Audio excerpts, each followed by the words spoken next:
नमस्कार, capital TV Uttar Pradesh देख रहे हैं आप और मैं हूं आपके साथ शिवानी रतूड़ी। उत्तर प्रदेश में एनकाउंटर की धूम रुकने का नाम नहीं ले रही।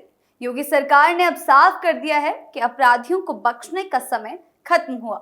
एक के बाद एक कड़े ऑपरेशन चलाकर पुलिस लगातार सक्रिय दिखाई दे रही है, चाहे कोई भी अपराधी क्यों ना हो।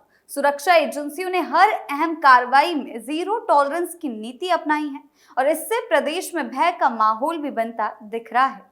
अपराधियों के अंदर शरण देने वाली सीमाओं से लेकर हाईवे की चेकिंग तक हर जगह विशेष टीमों और इंटेलिजेंस के सहारे ऐसा तंत्र चलाया जा रहा है ताकि अपराधी कहीं भी आराम से घूम ना सके।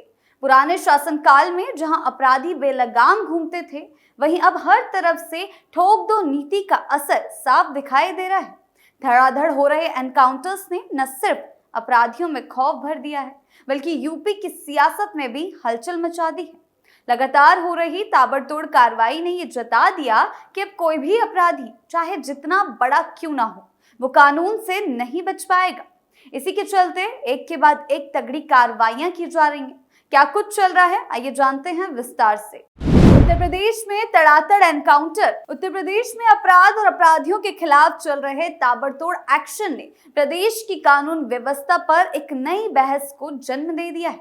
मुख्यमंत्री योगी आदित्यनाथ की सरकार एक बार फिर चर्चा में है, लेकिन इस बार वजह है उन लगातार हो रहे एनकाउंटर्स की एक लंबी श्रृंखला, जिसने अपराधियों के दिलों में खौफ पैदा कर दिया है और आम जनता के बीच एक्शन सरकार की छवि को और भी पुख्ता कर दिया है। हाल ही में बलिया और मेरठ में हुए दो अलग अलग मामलों ने न केवल सिर्फ स्थानीय लोगों को हिलाकर रख दिया, बल्कि पूरे राज्य में ये संदेश दे दिया कि अब अपराध करने वालों को बख्शा नहीं जाएगा। अपराधियों में मची दहशत। बलिया जिले के दुबहड़ थाना क्षेत्र में सोमवार रात एक बड़ी कार्रवाई को अंजाम दिया गया। पुलिस टीम ने 25,000 रुपए के इनामी और कुख्यात गौ तस्कर अशोक कुमार यादव उर्फ मुन्ना यादव को एक मुठभेड़ के बाद गिरफ्तार कर लिया। पुलिस के अनुसार मुन्ना यादव पर आधा दर्जन से अधिक आपराधिक मुकदमे दर्ज हैं और वो लंबे समय से फरार चल रहा था। गौ तस्करी जैसे संगीन अपराध में लिप्त मुन्ना यादव पर नजर रखते हुए पुलिस ने ग्रीन फील्ड एक्सप्रेसवे के पास चेकिंग अभियान चलाया था। रात लगभग 12 बजे के करीबन वो संदिग्ध मोटरसाइकिल से मौके पर पहुंचा तो पुलिस ने उसे रोकने की कोशिश की, लेकिन उसने उल्टी दिशा में भागने की कोशिश की। पुलिस ने पीछा किया और घिरते देख मुन्ना यादव ने पुलिस पर फायरिंग शुरू कर दी। आपको बता दें, जवाबी कार्रवाई में पुलिस ने भी गोली चलाई, जिससे मुन्ना यादव के बाएं पैर पर गोली लग गई और वो घायल होकर गिर पड़ा। उसे तत्काल जिला अस्पताल में भर्ती कराया गया, जहां उसका इलाज चल रहा है। इस मुठभेड़ के बाद जो खुलासे हुए, उन्होंने अपराध की जड़ों को और भी ज्यादा गहराई से उजागर कर दिया।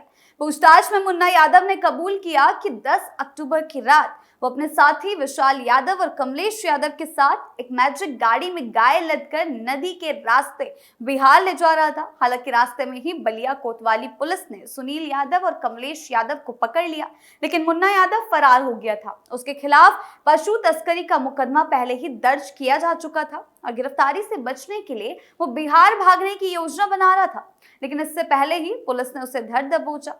पुलिस को उसके पास से एक अवैध तमंचा, 12 बोर का एक जिंदा कारतूस और एक मोटरसाइकिल भी बरामद हुई है। अब उसके खिलाफ आगे की विधिक कार्रवाई की जा रही है। इसी कड़ी में मेरठ में हुई एक और बड़ी मुठभेड़ ने पूरे प्रदेश में हलचल मचा दी है। इस बार मामला गौ तस्करी का नहीं, बल्कि एक बेहद संवेदनशील अपराध नाबालिग बच्चियों से दुष्कर्म का था। मेरठ पुलिस ने 25,000 के इनामी शहजाद उर्फ निकी को एक मुठभेड़ में मार गिराया। शहजाद पर 7 मुकदमे दर्ज थे और हाल ही में वो एक दुष्कर्म पीड़िता के घर पर फायरिंग कर फरार हो गया था और यहाँ तक कि उसके पिताजी ने खुद ये तक कह दिया कि योगी आदित्यनाथ का धन्यवाद, आज मैं चैन से सो पाऊंगा।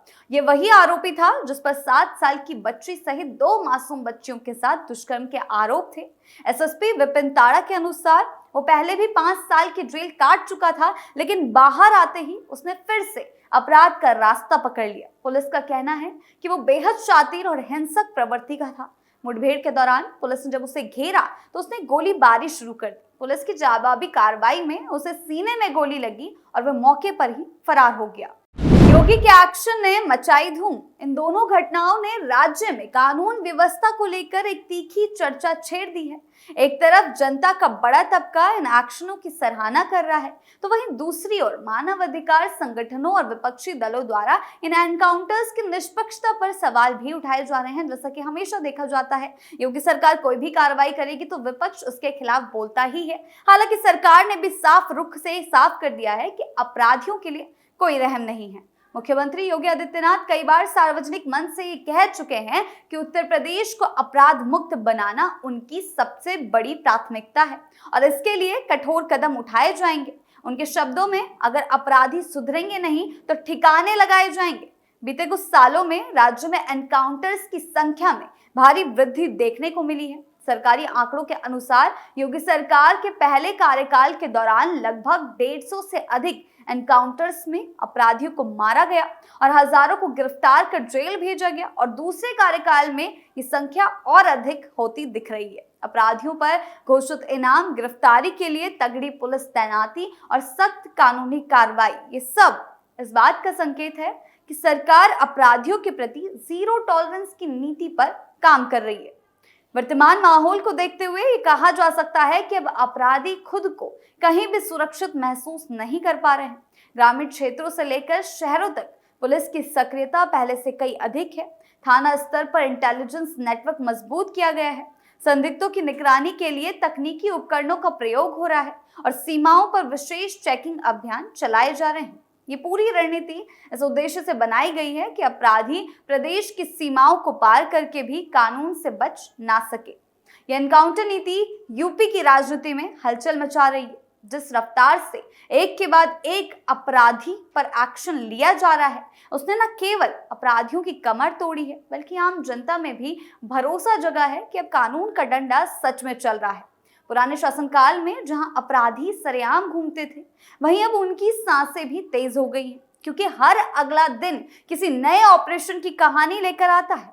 तड़ातड़ मुठभेड़ों की यह लहर बताती है कि योगी सरकार अब अपराध को जड़ से खत्म करने के लिए पूरी तरह कमर कस चुकी है और यह अभियान तब तक नहीं रुकेगा जब तक यूपी को अपराध मुक्त प्रदेश घोषित नहीं कर दिया जाता। हालांकि इस तरह की लगातार मुठभेड़ों ने कुछ चिंताओं को भी जन्म दिया। विपक्षी नेता लगातार इस बात पर सवाल उठाते रहते हैं, एनकाउंटर के खिलाफ सवाल उठाते रहते हैं, लेकिन सरकार का साफ कहना है, आम जनता की भी राय अलग है। उनके अनुसार यदि अपराधी खुलकर कानून को चुनौती देते हैं और पुलिस पर गोली चलाते हैं तो उन्हें भी उसी भाषा में जवाब मिलना चाहिए। और यही वजह है कि सोशल मीडिया पर योगी सरकार के एनकाउंटर मॉडल को समर्थन भी मिल रहा है और ठोक दो नीति के समर्थन में कई पोस्टर्स भी वायरल हो रहे हैं। इस पूरे परिदृश्य में एक बात साफ है, उत्तर प्रदेश अब उस दौर से बाहर निकल चुका है जब अपराधी सरेआम घूमते थे और पुलिस मूक दर्शक बनी रहती थी। अब ना तो अपराधी बेखौफ है और ना ही पुलिस लाचार। मुठभेड़ चाहे बलिया की हो या मेरठ की, ये साफ संदेश देती है कि अपराधियों के लिए इस प्रदेश में अब कोई जगह नहीं है। अगर वो कानून को तोड़ेंगे तो कानून उन्हें तोड़ेगा। उत्तर प्रदेश में एनकाउंटर की गूंज सुनाई दे रही है और अपराधियों के लिए एक कड़ा संदेश है कि अब बचने का कोई भी रास्ता नहीं है। उत्तर प्रदेश में चल रहे इन लगातार एनकाउंटर्स ने कानून व्यवस्था की दिशा को निर्णायक मोड़ पर ला खड़ा किया है। अपराधियों के खिलाफ इस तरह की त्वरित और कठोर कार्रवाई से जहां एक और आम नागरिकों में सुरक्षा की भावना मजबूत हुई, वहीं अपराधियों के बीच भय का माहौल भी पैदा हुआ। ये साफ है कि योगी सरकार अब कानून का राज केवल कागजों तक सीमित नहीं रखना चाहती, बल्कि जमीनी स्तर पर इसे लागू करने के लिए हर संभव प्रयास कर रही है, चाहे वो ऑपरेशन चलाकर हो या मुठभेड़ के जरिए। हालांकि ये भी जरूरी है कि कार्रवाई न्याय संगत हो, पारदर्शी हो और संविधान के दायरे में हो, और उसी के चलते ये कार्रवाई की जा रही है ताकि जनता का विश्वास न केवल पुलिस व्यवस्था पर बल्कि पूरे न्याय तंत्र पर बना रहे। कहा जा सकता है कि यूपी में अपराधियों की अब खैर नहीं, ठोक देंगे अब नारा नहीं, हकीकत बन चुका है। आपकी इस बारे में क्या राय है, हमें कमेंट सेक्शन में जरूर बताएं। नमस्कार।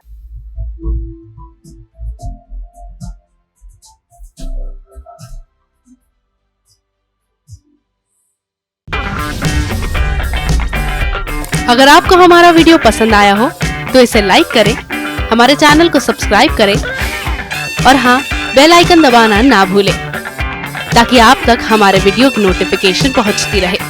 आप अपना सुझाव हमें कमेंट बॉक्स में दे सकते हैं। हमारे साथ जुड़ने के लिए शुक्रिया।